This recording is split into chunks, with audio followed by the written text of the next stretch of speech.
Blood dripping from my split lip used to be the only thing they smelled on me. To the Montgomery twins, I was just a scentless anomaly, a broken punching bag. They shattered me, cast me out, and assumed I was dead. They were wrong. I came back as their master. Growing up in the high society circles of the Crescent Ridge Pack, your worth was determined the moment you hit your 16th birthday. That was the year of the awakening, the biological clock striking midnight, unleashing the pheromones that would dictate your entire future. Alphas smelled of petrichor cedar and power. Omegas smelled of vanilla jasmine and submission. Betas had a subtle earthy baseline. When I turned 16, I smelled like nothing. Absolutely nothing. My name is Rowan. In a world governed by primal instincts and olfactory dominance, being scentless wasn't just a medical anomaly. It was a curse. To the pack, I was a walking corpse, a genetic dead end that made the hairs on the back of their necks stand up. Without a scent, I couldn't communicate fear, respect, or submission. I was a blank wall in a room full of vibrant paintings, and nobody hated that blank wall more than Declan and Tristan Montgomery. The Montgomery twins were the pack's golden boys. Declan was the calculating one, his eyes like chipped ice, smelling sharply of winter frost and pine. Tristan was the powder keg, all raw muscle and explosive rage, smelling of burnt amber and ozone. They were identical alpha prodigies, heirs to the largest real estate and logistics empire in the Pacific Northwest, and for reasons I couldn't comprehend at the time, they made it their life's mission to break me. My hell started at St. Jude's Academy, the elite prep school, where pack politics were played out in the hallways. Because my father William was a mid-level accountant for the Montgomery enterprise, I was allowed to attend on a legacy discount. But my lack of scent offended the twins on a biological level. To an alpha, a creature that doesn't smell like prey, rival, or pack is an aberration. "Look at the ghost," Tristan sneered one Tuesday morning, slamming my shoulder so hard I collided with the metal lockers. My books scattered across the linoleum. Still wearing deodorant, Rowan, why bother? You're essentially plastic. Declan stood a few steps behind him, perfectly tailored in his navy blazer, watching me with a cold, clinical disgust. He didn't need to physically touch me. His oppressive alpha aura did the work, making my lungs seize, even though I couldn't smell the pheromones attached to the pressure. "Leave it, Tristan. You'll get its blankness on you. It's pathetic." The bullying escalated from verbal jabs to psychological torture. They bribed Coach Henderson to pair me with alphas during wrestling drills, watching me get pummeled until my nose bled. They instructed the Omegas to avoid me spreading rumors that my condition was a contagious genetic rot. Even sympathetic betas like Sarah Jenkins from my biology class eventually stopped looking at me terrified of drawing the twins' ire. The breaking point arrived during the Winter Solstice Gala, the most important social event of our senior year. I was 18, legally an adult, but treated like a pariah. I was only there because my father begged me to make an appearance, hoping to secure his own promotion by showing pack loyalty. I stood in the corner of the grand ballroom, nursing a glass of sparkling cider, trying to remain invisible. Tristan and Declan found me anyway. They approached with a predatory grace, flanking me against the velvet-draped wall. Before I could dart away, Tristan grabbed my jaw, his grip bruising. "We brought you a present, anomaly," Tristan whispered, his breath hot against my ear. Declan stepped forward, holding a small, unmarked glass vial. "Since you lack an identity, we decided to give you one. It's a highly concentrated, synthetic omega estrus pheromone. Black market grade. Used for breeding clinics." My eyes widened in sheer terror, No, Declan, please. If you put that on me in a room full of unbonded alphas, you'll finally be popular," Declan interrupted smoothly. With a flick of his thumb, he popped the cork and splashed the cloying, overwhelmingly sweet liquid directly onto my dress shirt. The reaction was instantaneous. Within seconds, heads snapped toward my corner. The air grew thick with aggressive, competing alpha scents. Growls rumbled in the chests of men twice my age.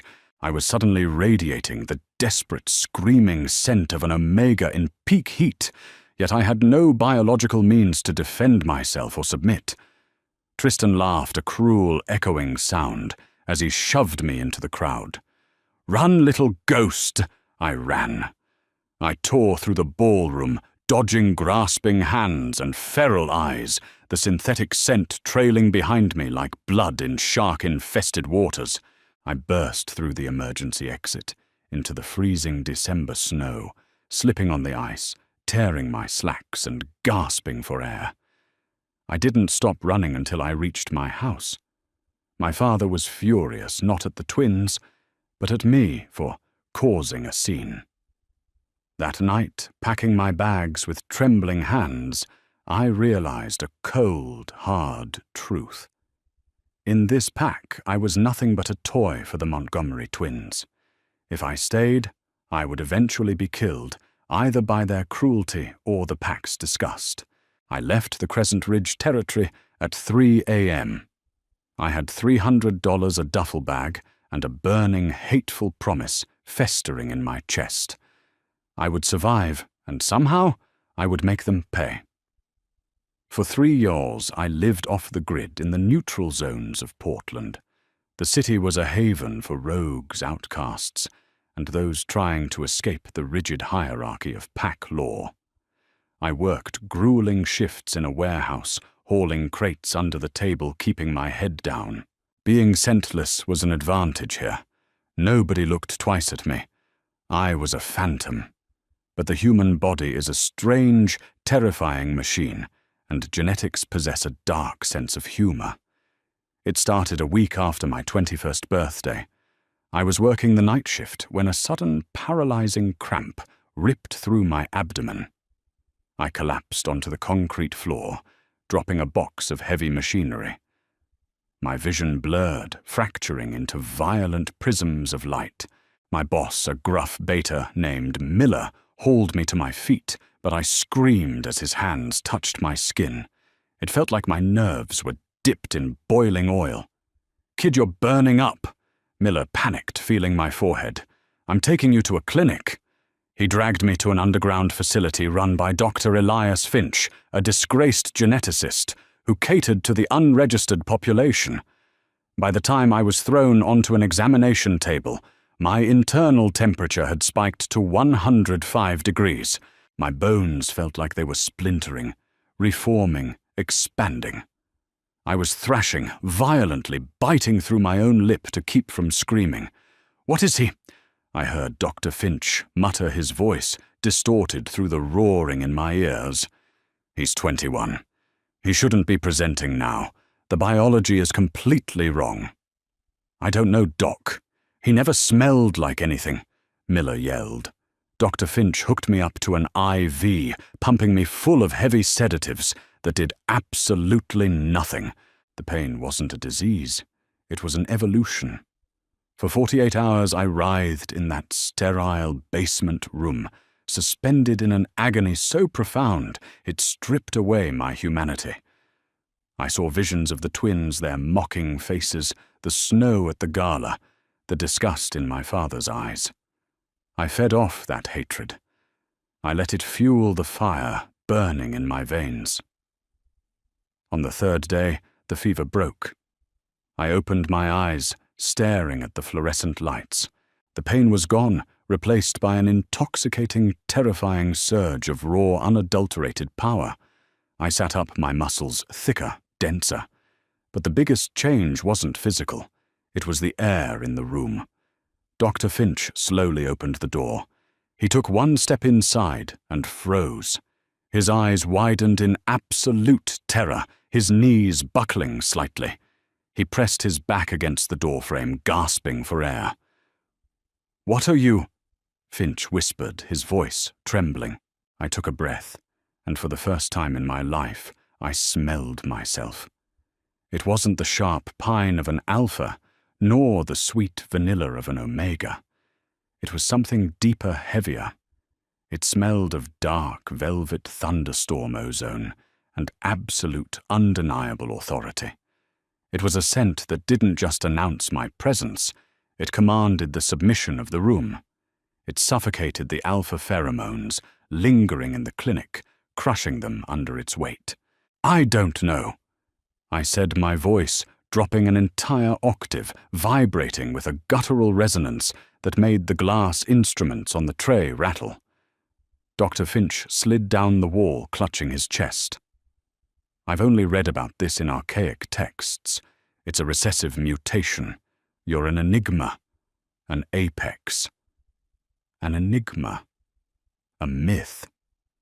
The one dynamic capable of dominating an alpha, of completely neutralizing their pheromones and bringing them to their knees. My scentless years weren't a defect. They were an incubation period. My body had been hoarding its genetic resources to forge a predator. Over the next 4 years, I weaponized my new existence. I didn't run back to the pack to show off. That would be petty. I wanted to dismantle them. I started working closely with Richard Gallagher, a brilliant, cutthroat attorney who operated in the grey areas of corporate pack law. With my enigma aura, I could walk into any negotiation, any boardroom, and completely dominate the alphas in charge. They would sweat, stammer, and sign whatever I put in front of them, driven by a biological imperative to submit to a higher predator. We built Apex Holdings, a venture capital firm specializing in hostile takeovers. I amassed wealth, influence, and a network of loyal, highly paid omegas and betas who managed the day-to-day. I remained in the shadows, the mysterious CEO, known only for a scent that made even seasoned alpha executives violently nauseous with anxiety. Then the opportunity I had spent a decade waiting for finally arrived. Richard placed a thick dossier on my mahogany desk. "The Montgomery logistics empire is bleeding out," he reported, tapping the file. "Bad investments, supply chain disruptions, and arrogant leadership. The twins, Declan and Tristan, have alienated their investors. They are facing bankruptcy by the end of the quarter. They need a bailout, Rowan, and they're desperate enough to meet with Apex." I picked up the file, looking at the glossy corporate headshots of Declan and Tristan. They were older, sharper, but still radiated that same arrogant cruelty. They thought they were the kings of the world. A slow, dark smile spread across my face. My pheromones flared, causing Richard to grip the edge of the desk and bow his head instinctively, a light sweat breaking out on his brow. "Set the meeting," I told him, my voice a dangerous purr. "Book the executive suite at the Grand Solstice Hotel. It's time I caught up with some old classmates." I was no longer the scentless ghost they could push into the snow. I was the storm, coming to tear down their entire world, and they were going to beg me to do it. The executive penthouse suite of the Grand Solstice Hotel smelled exactly as I remembered from that traumatic night years ago. Expensive Polish orchids, and the faint lingering arrogance of old money. It was poetic justice to orchestrate my final maneuver in the very building where my life as a scentless ghost had violently ended. I stood by the floor-to-ceiling windows, staring down at the snow-covered streets of Portland. Richard Gallagher sat at the massive oak conference table behind me, organizing the lethal stack of contracts we had spent months drafting. "They're in the lobby," Richard announced, checking his phone. Even as a beta, he sounded slightly nervous. "My contacts say they look desperate, Rowan. But they are still alphas. When backed into a corner, they might react unpredictably. "Let them," I replied, my voice a calm, deep rumble. I deliberately clamped down on my scent, a skill I had perfected over the last 4 years. I pulled my pheromones tight against my skin, wrapping myself in the same scentless void that had defined my youth. To anyone walking into this room, I would register as an absolute blank. At exactly 2 p.m., the heavy double doors swung open. Declan and Tristan Montgomery strode into the room, instinctively flaring their alpha auras to establish dominance over whoever was waiting for them. The room immediately filled with the suffocating clash of winter frost and burnt amber. They wore bespoke Italian suits and carried themselves with the same cruel entitlement they possessed at St. Jude's. But I could see the subtle cracks in their armor. Tristan had dark bags under his eyes. Declan's jaw was tight, his knuckles white as he gripped his leather briefcase. They were drowning in debt, and they knew it. I kept my back to them, staring out the window. "We don't have all day." Tristan barked, his voice dripping with condescension. "Where is the CEO?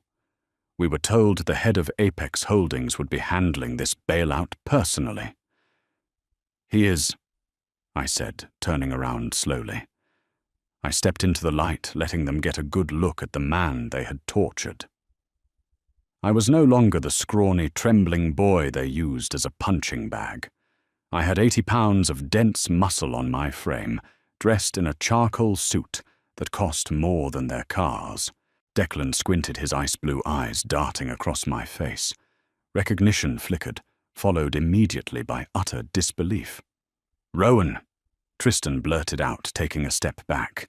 He sniffed the air aggressively, his brow furrowing when he met the familiar, scentless void. "The little ghost.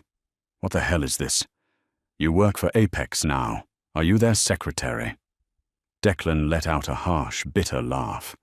"This is a joke. Our creditors sent our father's pathetic little anomaly to negotiate a multi-million-dollar logistics acquisition. Tell whoever is pulling your strings that the Montgomerys do not deal with proxies. Bring out your alpha." "There is no alpha," I said smoothly, walking toward the head of the table. "I bought your debt, Declan. I bought the mortgages on your warehouses. I bought the contracts for your shipping fleet. And I bought the very ground your ancestral pack house sits on. Apex Holdings is mine." Silence stretched across the penthouse. Tristan's face flushed a deep, violent red. The idea that the creature they viewed as subhuman held their entire legacy in his hands shattered his fragile ego. His raw, unhinged alpha instincts took over. "You lying piece of trash," Tristan snarled, his eyes flashing gold. He lunged forward, his heavy boots thudding against the carpet, reaching across the table to grab me by the throat, just like he had at the winter solstice gala. "I don't care what shell company you represent. You have no scent. You have no status. I will snap your neck right here." "Tristan, wait!" Declan yelled, sensing something I was about to do, but it was too late. I stopped suppressing. I tore down the invisible dam, holding back my biology. The Enigma aura didn't just fill the room. It detonated. A shockwave of dark velvet thunderstorm ozone and crushing ancient authority slammed into the Montgomery twins. The air pressure in the room seemed to physically drop. Tristan didn't even make it to my side of the table. Mid-lunge, his body seized. The biological imperative of an alpha is to dominate, but when confronted with an apex predator, their nervous systems simply short-circuit. Tristan let out a choked, wet gasp as his legs gave out. He collapsed onto the floor, his hands clutching his chest as he struggled to draw breath. Declan staggered backward, his pristine composure shattering. He hit the wall, sliding down until his knees hit the carpet. He was trembling violently, his own winter frost scent souring into the pungent, bitter reek of absolute terror. He was trying to fight it, gritting his teeth, But the Enigma pheromones were rewriting his brain's hierarchy in real time. "What did you do to us?" Declan choked out tears of biological strain leaking from his eyes as his forehead touched the floor. He couldn't look up at me. His spine wouldn't allow it. "I grew up, Declan," I whispered, walking around the table. I stood over Tristan, who was practically whimpering, completely paralyzed by my proximity. "You told me I lacked an identity. You were right. I was a blank canvas, and my body spent 21 years painting a masterpiece just for you." I sat in the leather chair at the head of the table, letting the crushing weight of my scent linger, forcing them to marinate in their own helplessness. "Here are the terms of your survival," I announced, sliding the contract toward Declan's trembling hand. "Apex Holdings acquires a 95% controlling interest in Montgomery Logistics. You and Tristan will remain on the board as minority shareholders to save face with the public, but you work for me. You breathe when I say so. You sign what I tell you to sign. And if you ever speak out of turn, I will release this aura in the middle of your pack house and watch your entire family grovel." Watching Alphas, especially the Montgomery twins, break was not a sudden snap. It was a slow, agonizing crumble. Declan's hand shook so violently that the pen tore the expensive parchment as he signed his name. Tristan couldn't even hold the pen at first. Richard had to practically place it in his rigid fingers. They signed away their empire while kneeling on the carpet, suffocated by the heavy, ozone-rich scent of an enigma. When I finally dialed back my pheromones, allowing them to breathe, they didn't stand up to fight. They stayed slumped against the mahogany table, stripped of their pride, completely domesticated by fear. "Get up," I ordered. The tone was conversational, but underlaced with a low, rumbling command that made them both flinch. "We are going for a ride.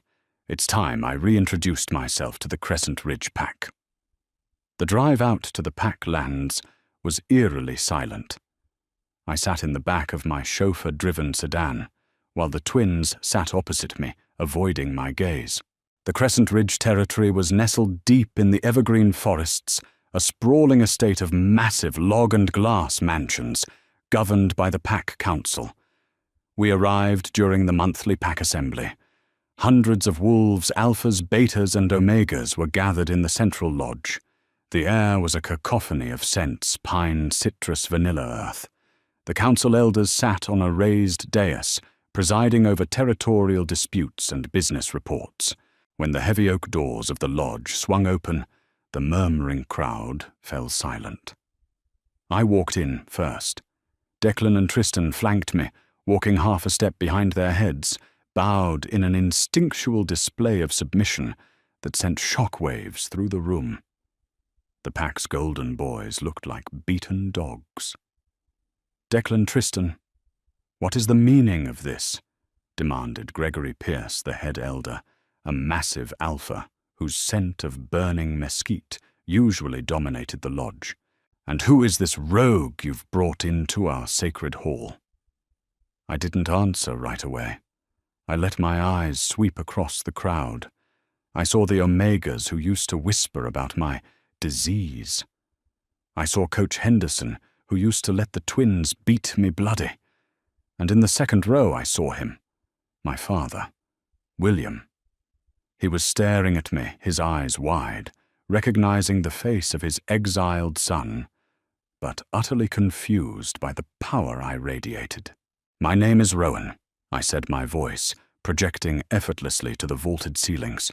"You might remember me as William's defect, the scentless ghost of St. Jude's." Gasps rippled through the crowd. My father stood up, his face pale. "Rowan, but you ran away. You're dead." "I survived," I corrected coldly. "No thanks to you or the vile culture of this pack." I turned my attention back to the dais, locking eyes with Gregory Pearce. "I am the CEO of Apex Holdings. As of an hour ago, I own Montgomery Logistics, which means I own the mortgages to this lodge, the land rights to your hunting grounds, and the financial futures of every alpha sitting on that stage." Gregory bristled his alpha pride, blinding his common sense. "You arrogant little stray, I don't care what papers you signed. You come into my hall, disrespecting our hierarchy." He released his alpha aura, a heavy, aggressive wave of mesquite intended to force me to my knees. It washed over me, and I felt absolutely nothing. It was like a breeze hitting a brick wall. I smiled a cold, predatory baring of teeth. Then I unleashed the enigma. I didn't just crack the dam this time, I shattered it. The scent of dark velvet and thunderstorm ozone exploded through the lodge with the force of a hurricane. It was a biological nuke. The reaction was instantaneous and terrifying. Every alpha in the room, from the teenagers to the hardened elders, collapsed. Gregory Pearce choked mid-sentence, crashing onto the wooden dais, clutching his throat as his eyes rolled back. The omegas and betas in the room didn't feel the agonizing pressure. Instead, they felt a strange, awe-inspiring compulsion to lower their heads in reverence, shielded by the aura of the apex. "The hierarchy you speak of is an illusion," I boomed, walking slowly down the center aisle. Every step I took sounded like thunder in the silent, suffocating room. Alphas whimpered as I passed. "You built a society that worships cruelty, disguised as strength. You allowed these two," I pointed at Declan and Tristan, who were once again on their knees, "to pour synthetic estrus on me, an unbonded teenager, just for a laugh." A collective murmur of horror went through the omegas and betas. The secret of the Winter Solstice Gala was finally out. I stopped right in front of my father. He was struggling to remain upright, sweat pouring down his face, caught between his beta biology and the sheer gravity of my presence. "You let them do it, William," I said softly, the disappointment heavy in my chest. "You chose your job over your son." "Rowan, I'm sorry. I didn't know," he stammered, tears in his eyes. "I don't care," I replied, walking past him. I stepped up onto the dais, looking down at the groveling form of Gregory Pearce. I dialed back the aura just enough to let them speak. "From this day forward, the Crescent Ridge Pack operates under new rules," I declared. "The Montgomery twins are stripped of all pack authority. Any alpha found abusing an omega beta or unpresented youth will answer to me directly. I am not your alpha. I am not your leader. I am your owner. Does anyone object? No silence. Absolute, terrified silence." I looked out over the sea of bowed heads. The scentless boy who was chased out into the snow was gone forever. I hadn't just returned to the pack, I had conquered it. I was the enigma, the storm that reshaped their world, and they would never forget my scent again. Did you expect Rowan to completely humiliate the Montgomery twins in front of the entire pack council? That enigma aura is seriously overpowered, and watching those toxic alphas finally get what they deserve was insanely satisfying. If you loved this epic tale of revenge dominance and ultimate karma, make sure to hit that like button, share this video, and subscribe to our channel for more amazing Omegaverse dramas. Drop a comment below. What would you do if you awakened as an enigma?